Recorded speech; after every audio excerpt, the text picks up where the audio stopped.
سلام عزیزان، حالتون چطوره؟ امروز میخوام در مورد یکی از احساسهای رایج ولی مضر صحبت بکنم. خیلی زیاده و ضررم خیلی داره. یعنی تا حالا شده که احساس ناکافی بودن بکنید و این حس باعث نارضایتی از خودت بشه؟ پس این ویدیو مخصوص توه. حالا برای اینکه این موضوع رو بیشتر متوجه بشی که این احساس ناکافی بودن میتونه کجاهای زندگی ما به ما آسیب بزنه و اصلا داستانش چجوری هست، میخوام داستان امیرحسین رو بهتون بگم. داستان امیرحسین خب از اون داستانهایی هست که خیلی میتونه به هممون کمک بکنه.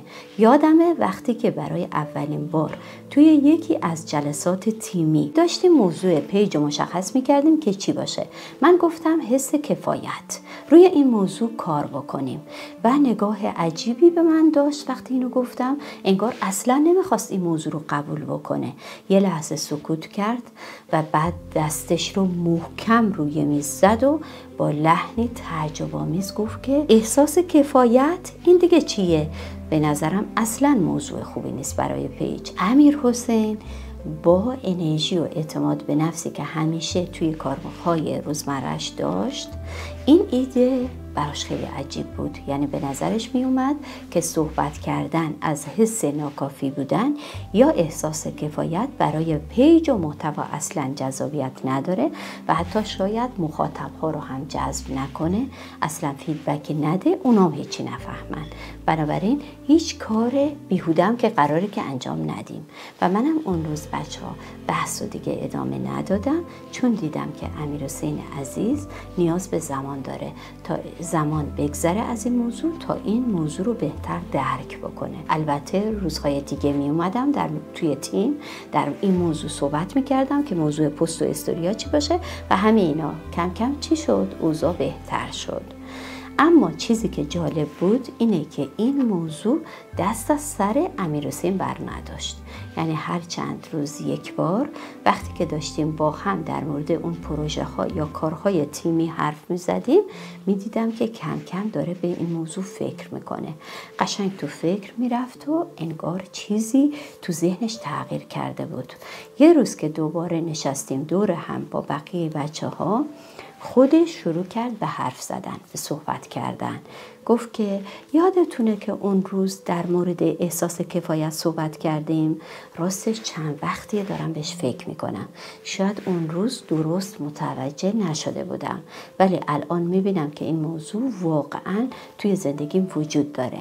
من این موضوع رو باید حلش بکنم. تازه اون موقع بود که متوجه شد که امیرحسین داره فکر میکنه راجع به اون موضوعی که بهش گفتم و خودش هم میگفت که من باید این موضوع رو حل بکنم. تازه دارم به پذیرشش میرسم و باید حلش بکنم. یعنی اون موقع بود که متوجه شدم که امیرحسین داره به سمت پذیرش اون چیزی که شنیده بوده حرکت میکنه و میخواد که حل بکنه. شروع کرد به صحبت کردن در مورد دوران کودکیش، این که همیشه چطور احساس میکرده از بچگی که به اندازه کافی همیشه خوب نیست. وقتی از مدرسه به خونه برمیگشته و نمره هاش رو به پدر مادرش نشون میداده، همیشه ازش انتظار بیشتری داشتن و حتی وقتی که بهترین عملکردش رو هم نشون میداده، باز هم انتقادهایی از سمت اطرافیانش دریافت میکرده. و این پروسه خیلی طول کشید تا امیرحسین بچه‌ها به اون نقطه‌ای برسه که بفهمه این موضوع رو. حس ناکافی بودن از دوران کودکی باهاش اومده بالا. یعنی حتی وقتی که به موفقیت‌های چشمگیری هم میرسید، هنوز هم یه حسی توی وجودش میگفت که کافی نیستی، بهتر از این باید باشی. دقیقاً امیرحسین میگفت من اینا رو داشتم تو ذهنم و حتی باعث کمالگرایی من شده. و این داستان امیرحسین نه فقط برای خودش بلکه برای درصد جامعه ما هست. یعنی ما از زمان کودکی با این حس ناکافی بودن بزرگ شدیم. همیشه به ما گفته شده که باید بهتر باشی، تو هیچ وقت کافی نیستی و این باعث شده که خودباوریمون رو از دست بدیم. یعنی خیلی از ماها تبدیل به آدم‌های با کمالگرایی منفی شدیم. کمالگرایی که به جای این که باعث رشد و پیشرفتمون بشه، تبدیل به بزرگترین مانع سر راه موفقیت‌ها و پیشرفت‌هامون شده. داستان امیرحسین به کجا کشید؟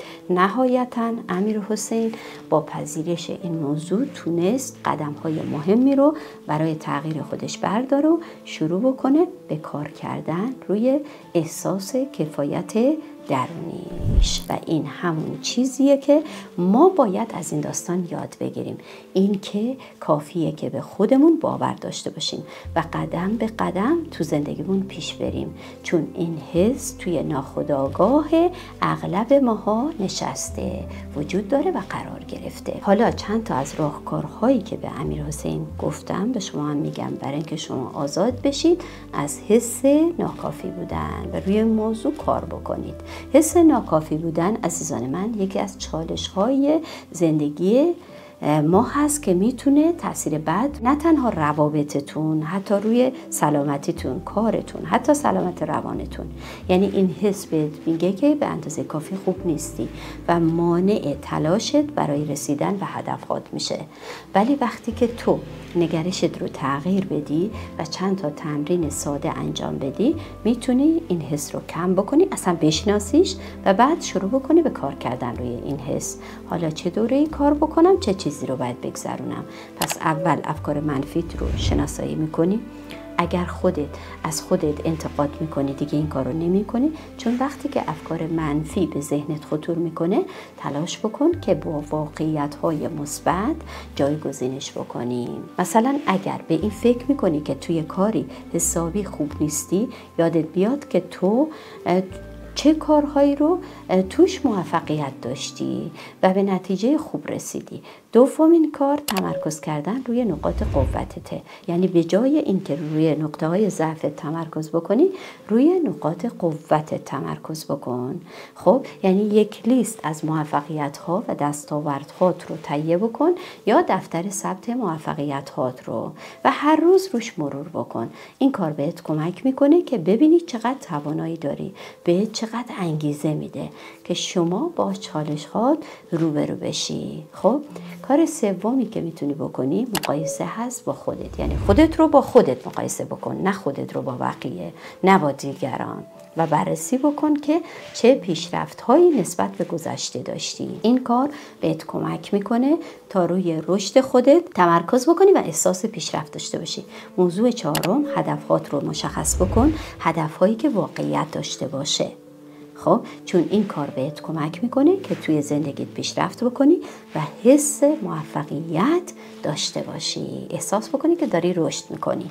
و موضوع پنجم، مراقبت از خودته. یعنی به خودت توجه بکن، زمانهای بیشتری رو برای استراحت و تفریح و فعالیت‌های دیگه برای خودت بذار، چون باعث میشه که بهت انرژی بده، انگیزه بده و روزی چند دقیقه هم مراقبه بکن. مرسی که تا اینجا با من همراه بودی. امیدوارم که این ویدیو برات مفید بوده باشه و حتما این ویدیو رو لایک کن و زنگوله کانال رو فعال کن تا از ویدیوهای جدید مطلع